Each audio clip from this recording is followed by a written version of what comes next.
Well, listen, Johnny Manziel defended his trip back to College Station over the weekend and downplayed the pictures that showed up on social media. If that sounds vaguely familiar, like, all the times last year he said his personal life is his personal life, well, the slight difference is that by Manziel's standards, the pictures taken and shared were relatively tame. Manziel contends that he has drastically changed his lifestyle. What constitutes a drastic change for him may not be your definition or mine, but that aside, what isn't different this time around is the sense that he is still not pathologically obsessed about playing quarterback in the NFL. He still has his defenders, but more Browns fans seem to be noticing at least that much, while others are growing tired of the entire narrative.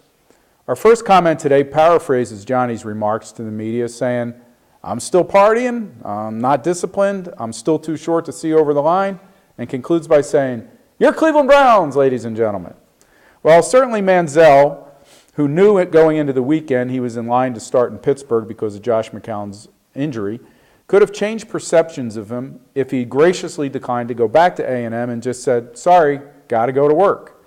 I mean, it wasn't the last weekend off in a long season after all. It was the last weekend off before 10 short days later when the bye week rolls around.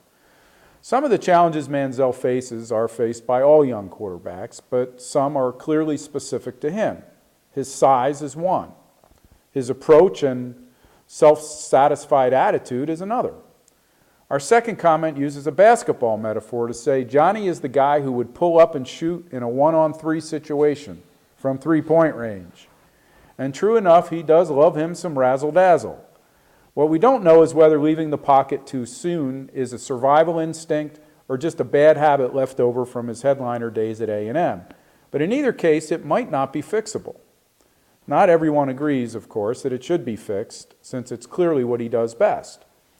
Some even still blame Mike Pettin for trying to correct it.